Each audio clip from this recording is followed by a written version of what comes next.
మీ business ఏదైనా మీ ఊర్లో promotion చేయాలంటే అది సుమన్ టీవీతోనే సాధ్యం. ఇప్పుడే సంప్రదించండి.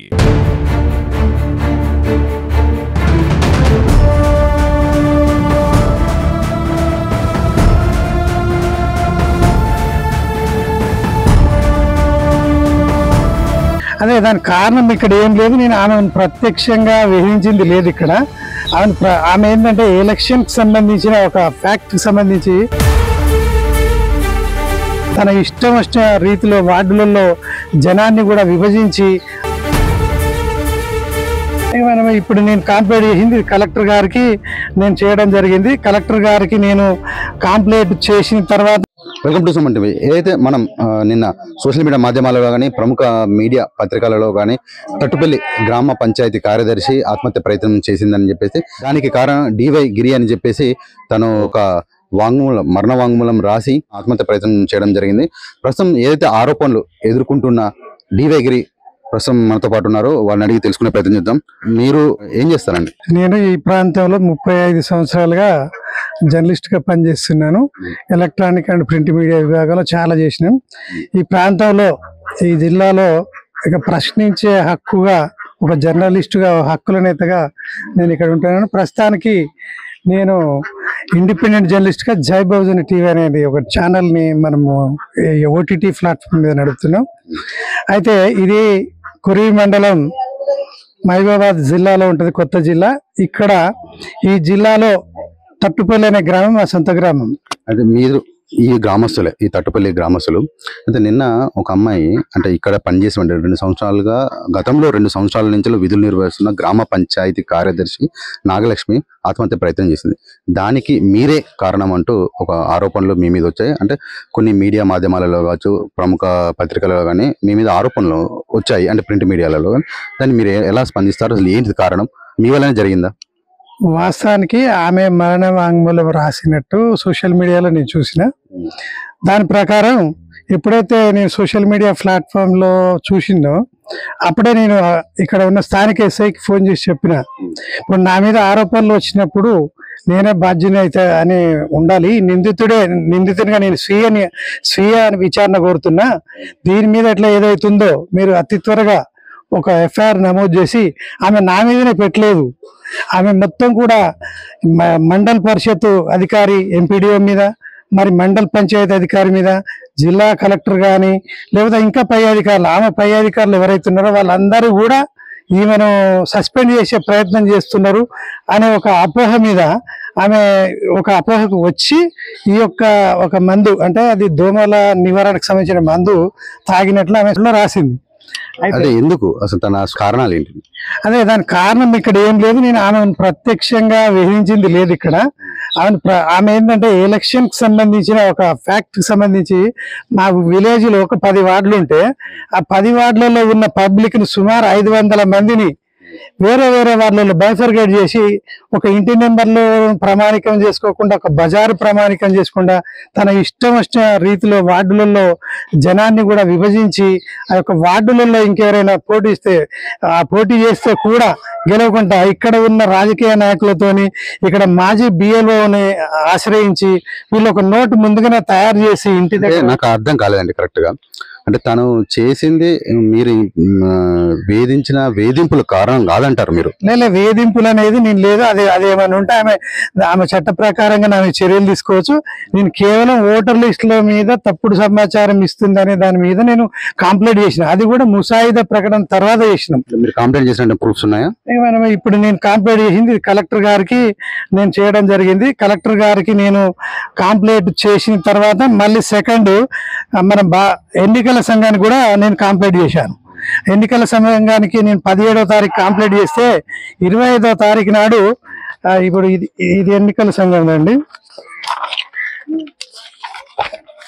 ఈ ఎన్నికల సంఘానికి సంబంధించిన కంప్లైంట్ ఇది మనం 17వ తారీఖు నాడు మనము రాష్ట్ర ఎన్నికల సంఘానికి కంప్లైంట్ చేసినాం. వాళ్ళు 25వ తారీఖు నాడు మన కలెక్టర్ గారికి ఆయన కూడా ఒక మెమో ఇస్తాడు, ఎవరికైనా ఏదైనా మెమో ఇస్తాడు. ఆయన మెమో ఇచ్చి ఆ మెమో తర్వాత ఎంపీడీఓ వీళ్ళందరూ వచ్చి గ్రామంలో గ్రామ సభ పెట్టి ఎంక్వైరీ చేస్తే ఇది తప్పని తేలింది. తప్పని తేలిన తర్వాత మళ్ళీ సవరించుకొని రావడం జరిగింది. దాని ప్రకారం కూడా ఇంకా 100 మంది పేర్లు కూడా ఈ తప్పుల తడక జాబితాలో ఉన్నప్పటికీ కూడా ఎంపీడీఓ గారు కన్విన్స్ చేసి మమ్మల్ని అందరినీ సరిగ్గా చాలా చేసినాం, ఇప్పటికి మాకు టైం లేదని చెప్పేస్తే మేము సరేలే అని చెప్పేసి ఆ మన గ్రామ సభలో కూడా ఆల్ పార్టీస్ నాయకులు ఒప్పుకోవడం జరిగింది. ఇక్కడ నుండి 29వ తారీఖు మేము అందరం కూడా వెళ్ళిపోయినాం. 29 తర్వాత ఆమెకు మాకు సంబంధాలు లేవు, ఎవరికి ఇక్కడ ఊర్లోకి వచ్చింది కూడా లేదు. కానీ నిన్న ఊర్లోకి వచ్చి మందు తాగి నన్ను వేధిస్తున్నారు అనే దానికి కారణం ఏంటంటే ఈమె ఇచ్చింది నేను ఈ ఊరి మీద కంప్లైంట్. కానీ మన ఎన్నికల సంఘానికి రాష్ట్ర ఎన్నికల సంఘంలో 7 కార్యదర్శులు దీంట్లో విఫలమైనరు. వీళ్ళు ఎలక్షన్ కి సంబంధించిన విషయంలో విఫలమైనరు. ఈ మహబూబాబాద్ జిల్లా నుంచి 7 కార్యదర్శులు మేము జారీ చేశారంటారు. 7 కార్యదర్శులకు మేము జారీ చేసి ఈ మొత్తం ఈ యొక్క ఎన్నికల సంఘం ఓటర్ లిస్టుల గురించే వాళ్ళకు జారీ అయింది. ఎన్నికల సంఘంలో ఏమైనా తప్పుడు ఇది వాళ్ళు ఇచ్చిన షోకేజ్ నోటీస్, ఇది 7 కార్యదర్శులకు షోకేజ్ ఇచ్చినప్పుడు దాంట్లో ఈమె కూడా ఒకటి పేరుందండి. ఇక్కడ తట్టుపల్లి జీపీకి ఈమె, తర్వాత కాకలబోడు జీపీకి కూడా ఈమె. 2 జీపీలలో కూడా ఈమె ఎక్కడ కూడా ఈమె పనితీరు మెరుగుపడలేదు. అయితే దీనికి ఎంపీడీఓ గారు ఏం చేశారు, దీనికి నోటీస్ ఇచ్చిరేమో.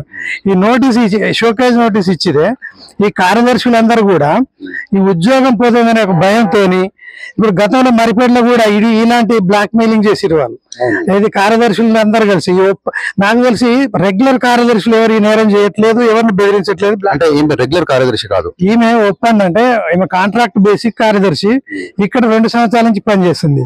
పనిచేసిన కాలంలో కూడా ఈమె పనితీరు నాకైతే ఈమె సంవత్సరం తెలుసు అంటది, కానీ నాకు పోయిన ఏప్రిల్ నుంచి మా ఊళ్ళో రామాలయ ఉత్సవాలు కానీ తెలుసు.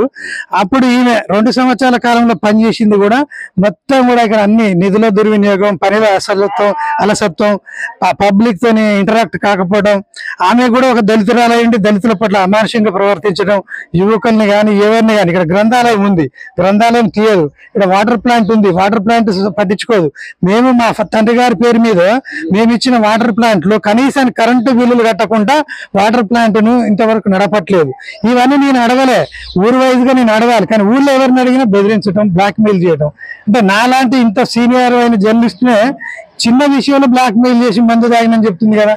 మందు తాగడం అనేది దురాదృష్టకరం. ఆమె ఏమనుంటే ఏదైనా నోటీస్ ఇస్తే దాన్ని కొట్లాడాలి, చట్టపరంగా కొట్లాడాలి. కానీ ఇవి మేము మందు తాగి చచ్చిపోయి బ్లాక్ మెయిల్ చేస్తాం, అక్కడ మరిపేటలో చేసిరని ఇదంతా కూడా ఒక పద్ధతి ప్రకారంగా మరిపేటలో ఒక ఒప్పంద కార్యదర్శుల ఒక గుంపు, ఇక్కడ ఒక గుంపు తయారైంది, ఇక్కడ 5.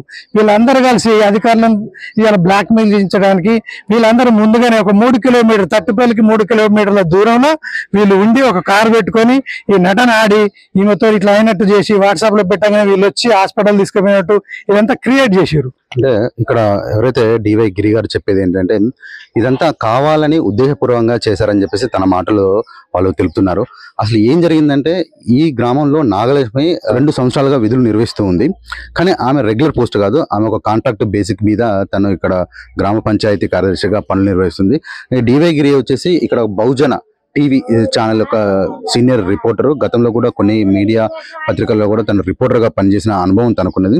తను ఈ ఊరి గ్రామస్తుడు కావడం వల్ల ఇక్కడ ఉన్నటువంటి గ్రామ పంచాయతీ పరిధిలో ఉన్నటువంటి గ్రామ కార్యదర్శిని ఈ ఊర్లో ఏం జరుగుతుంది అని తెలుసుకునే విధంలో గతంలో కొన్ని ఆర్టీఏ యాక్ట్ కింద కానీ ఇవి ఏం జరుగుతున్నాయి వీటి గురించి అడగడం జరిగిందని తను అంటున్నారు. అయితే తను చెప్పిన కొత్త విషయం ఏంటంటే నెక్స్ట్ స్థానిక సంస్థల ఎన్నికలు రాబోతున్నాయి. అంటే గ్రామ పంచాయతీ సర్పంచుల ఎన్నికలు. ఈ గ్రామ పంచాయతీ ఎన్నికలకి మెయిన్గా ఇక్కడ ఉన్నటువంటి గ్రామంలో ఉన్నటువంటి ఓటర్లను బేస్ చేసుకునే వాళ్ళ గెలుపు ఓటమి అనే నిర్ణయాలు జరుగుతుంటాయి. అంటే ఒక వార్డులో ఉన్నటువంటి ఓటర్లని ఇంకొక వార్డులోకి షిఫ్ట్ చేయడం. అంటే ఇక్కడ ఎలా ఉంటుందంటే గ్రామాలలో ఒక వీధిని బేస్ చేసుకొని ఒక వార్డుని బేస్ చేసుకుని వాళ్ళ వార్డు అనేది ఫిక్స్ చేస్తూ ఉంటారు.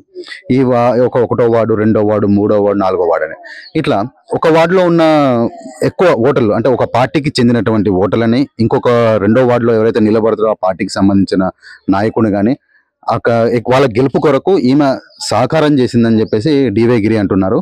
అసలు తన మాటల్లో ఇంకా క్లుప్తంగా తెలుసుకుందాం అసలు ఎలాంటి ఫ్రాడింగ్ అనేది తాము జరిపింది, అది నిలదీయడం వల్లనే తను ఇలాంటి అగత్యానికి చేసిందని చెప్పేసి తను తెలుపుతున్నారు. సార్ అసలు మాకు చెప్పండి, అసలు ఓటర్ జాబితా ఫ్రాడింగ్ ఏంటిది అసలు తను చేసింది? మామూలుగా మనకు ఉన్న ఎలక్షన్ రూల్స్ ప్రకారం ఒక ఓటు మనం 1-1 అనేది ఉంటది ఊర్లో. 1-1 నుంచి మనం కంటెస్టెడ్ గా తీసుకుంటే మా ఊరు 1200 ఓట్లు 10 వార్డులు, అవి 120 ఓట్లకు ఒకసారి బైఫర్గేట్ అయితే ఉంటాయి. అవును. అదే దాంట్లో 120లో కూడా ఒకే ఫ్యామిలీ 4 ఓట్లు ఉంటే 2 ఇంకో వార్డుకు పోతే కూడా వాటిని మళ్ళీ తీసి మనం దాంట్లో కలపాలని ఒక రూల్ ఉన్నది. దాని ప్రకారం ఓటర్ల జాబితా ఎప్పుడు తీసుకోవాలంటే గడిచిన అసెంబ్లీ అండ్ పార్లమెంట్ ఎన్నికలకు వాడినటువంటి ఓటర్ జాబితాను మీరు 120 సుమారు అటు ఇటుగా చేయాల్సి ఉంటుంది. అయితే 1-1 నుంచి తీసుకోకుండా 1-28 నుంచి తీసుకున్నది. అంటే అంతకు ముందు ఉన్న సేమ్ ఓటర్ల దాంట్లో సుమారు 60-70 ఓటర్లను గల్లంత చేసింది. అంటే గత అసెంబ్లీ ఎన్నికల్లో ఉన్నటువంటి ఓటర్లని అలా అంటే దాన్ని బేస్ చేసుకునే దీని కొత్తగా వచ్చే ఓటర్లను యాడ్ చేయడం కానీ ఈ ఓటర్ లిస్ట్ తయారు చేయాలి. అంటే ఇక్కడ ఒక 60 ఓటర్లను అటుగా ఇటు మార్చడం అంటే దానివల్ల ఎవరికి లాభం అంటే, వాస్తవం చెప్పిన అంత ముందు రోజు 2-3 రాత్రులు ఈమె ఇక్కడ ఉన్న కొంతమంది దానికి ఎవరికి లాభం అంటే అలా చేయడం వల్ల ఎవరికి లాభం? ఇప్పుడు స్థానికంగా ఉండే ఇక్కడ రాజకీయ నాయకులకు అంటే లాభం జరుగుతుంది, పోటీ చేయాలనుకునే నాలాంటి నష్టం జరుగుతుంది. ఎందుకు అంటే నా సమూహం ఉంటుంది ఒక బజార్లో 60 ఓట్లు 70 ఓట్లు అలా నుంచి బైఫర్కేట్ చేసి ఇంకో వార్డు వేయటం వల్ల అక్కడ ఉన్న వార్డు మెంబర్ ఓడిపోయే పరిస్థితి ఉంటుంది.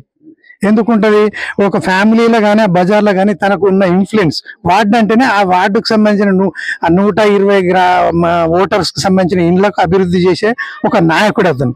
ఆ నాయకుని ఓట్లే సగం వేరే ఇంకో వార్డులోకి పోతే బైఫర్గేట్ అయినప్పుడు ఆ వార్డులో అతను ఎలా గెలుస్తాడు? గెలవడు. అంటే మీరు చెప్పేది ఏంటంటే ఒక వార్డులో ఉన్నటువంటి అంటే మీరు ఒకవేళ పోటీ చేసి ఉంటే మీకు మద్దతుగా కొందరు ఉంటారు. ఒక వార్డులో రెండో వార్డులో అంటే మీకు మద్దతుగా ఉన్నారు అనుకో, మీరు ఓడిపోవాలని అనుకున్నప్పుడు మీ వార్డులో ఉన్నటువంటి ఓటర్లని ఫస్ట్ వార్డుకి తరలించడం, ఇదే కదా జరిగింది? అదే జరిగింది. ఇప్పుడు సేమ్ ఏంటంటే ఇది రాజకీయ కోణంతో ఇలాంటి ఓటర్ల విభజన జరిగింది. అంటే సపోజ్ ఇప్పుడు 1వ వార్డులో కొంతమందిని మేనేజ్ చేసి మళ్ళీ అప్పుడు 4వ వార్డు ఉన్నది, ఇప్పుడు 8వ వార్డు అయింది.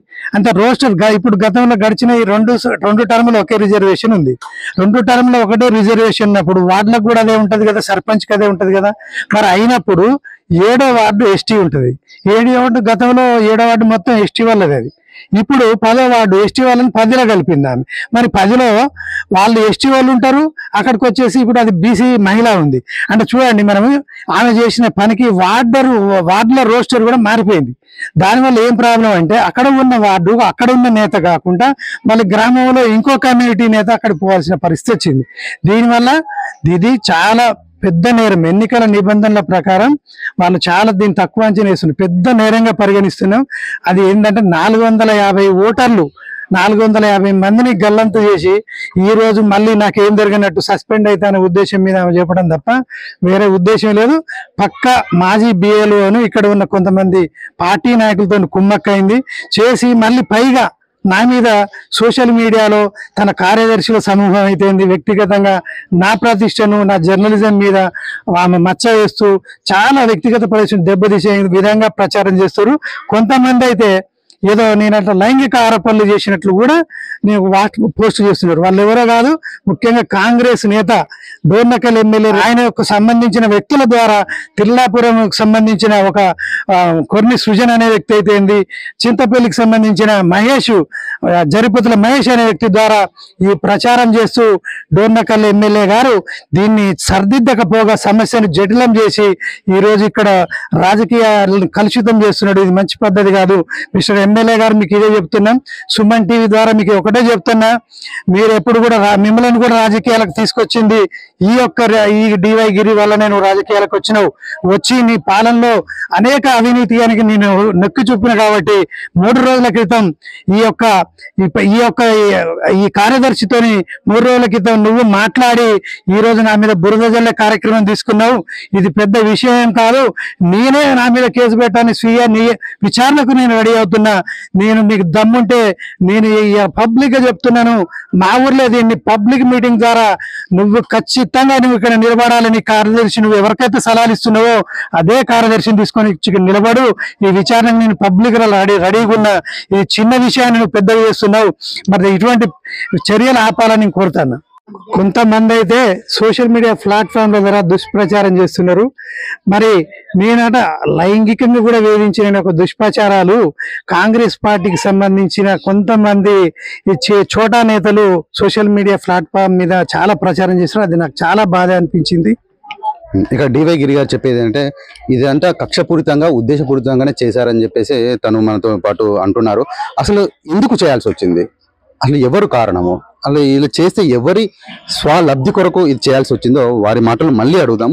సరే, ఇది చేయడానికి గల కారణం మీరు చెప్పట్లేదు, అసలు ఎవరు దీన్ని అనుకున్నారంటారు? వాస్తవానికి ఇది చాలా చిన్న సమస్య, ఇది మా గ్రామ సమస్య. అయితే ఈ గ్రామ సమస్యను లాగి ఇన్ని రోజుల తర్వాత ఈ సమస్య ఆమెకేదో జరిగినట్టు ఇక్కడ చిత్రీకరిస్తున్నారు. ఇది 3 రోజుల క్రితం నాకు తెలిసి ఇది రాజకీయ రంగు పులుముకుంది. ఎందుకంటే కాంగ్రెస్ పార్టీలో నేను అతివాదిగా ఉంటున్నాను. కాంగ్రెస్ పార్టీలో ఇప్పుడున్న ఎమ్మెల్యే డోర్నకల్ ఎమ్మెల్యే రామచంద్ర నాయక్ అనే వ్యక్తి ఆయన చేస్తున్న కొన్ని కార్యక్రమాలను నేను వ్యతిరేకిస్తుంటే నా మీద కక్ష సాధించుకునేందుకు ఈ యొక్క తట్టుపల్లి గ్రామ పంచాయతీ కార్యదర్శిని ఆయన వాడుకొని ఈ విధంగా ఆమెతో చెప్పిస్తున్నారు. నాకు కొన్ని ఆధారాలు ఉన్నాయి.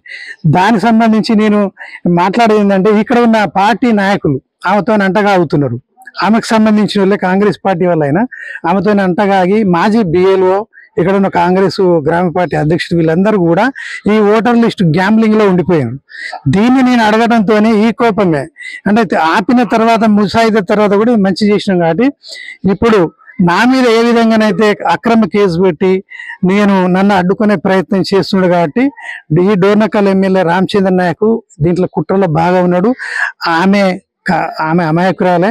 ఆమెను ఇట్లా ప్రేరేపించి ఆమెను ఈ ఉద్దేశానికి తీసుకొచ్చి దీన్ని గ్రామ కార్యదర్శులు కొంతమంది 5గురితో ఈ నాటకాన్ని రక్తి కట్టిస్తున్నాడు. సరే, ఇప్పుడు నా మీద ఆరోపణలు నేను నిరూపించుకోవడానికి సిద్ధం ఉన్నా, స్వీయ విచారణకు సిద్ధం. డాక్టర్ రామచంద్ర నాయక్ గారికి ఒకటే చెప్తున్నా, మా గ్రామంలో వచ్చి బహిరంగ విచారణకు నువ్వు రా. మా గ్రామంలో ఎలాంటి బహిరంగ విచారణకైనా నేను సిద్ధమని చెప్తున్నా. ఇప్పటికే పోలీసులకు కూడా నేనే సమాచారం ఇచ్చిన, స్వీయ విచారణకు సిద్ధం. నా మీద పోలీస్ కేసు పెట్టండి, అలాగే అధికారుల మీద కూడా అందరి మీద పెట్టి కూడా ఈ విచారణకు సిద్ధమైతే నువ్వు రామచంద్ర నాయక్ మా ఊళ్ళోకి వచ్చి నేను విచారణ చేసి ఒక ఎమ్మెల్యేగా నువ్వు నాకు శిక్ష చేస్తావో లేకపోతే ఆమెకు శిక్ష చేస్తావో నువ్వు నిరూపించుకోవాలని నేను కోరుతున్నా. ఈ సందర్భంగా డివైగిరి మొత్తానికైతే చెప్పాడు అసలు ఏం జరిగింది, అసలు ఏ విధంగా ఇది జరిగిందని చెప్పేసి తన మాటల్లో తెలుసుకున్నాము. అసలు ఇది ఒక గ్రామ పంచాయతీ కార్యదర్శి ఆత్మహత్య చేసుకుందని మనం ఇక్కడికి వచ్చాము. అసలు వాస్తవాలు ఏంటి తెలుసుకుందామని.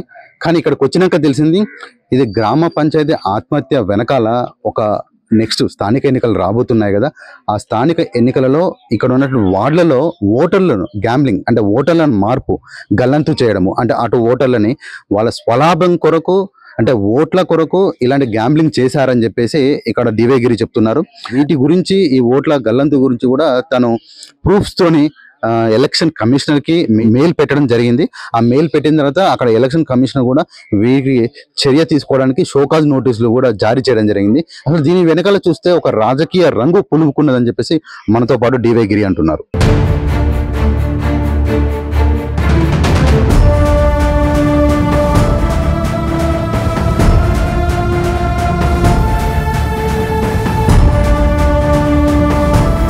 అదే దానికి కారణం ఇక్కడ ఏం లేదు. నేను ఆమెను ప్రత్యక్షంగా వేధించింది లేదు. ఇక్కడ ఆమె ఏంటంటే ఎలక్షన్కి సంబంధించిన ఒక ఫ్యాక్ట్కి సంబంధించి తన ఇష్టం రీతిలో వార్డులలో జనాన్ని కూడా విభజించి మనం ఇప్పుడు నేను కంప్లైంట్ చేసింది కలెక్టర్ గారికి నేను చేయడం జరిగింది. కలెక్టర్ గారికి నేను కంప్లైంట్ చేసిన తర్వాత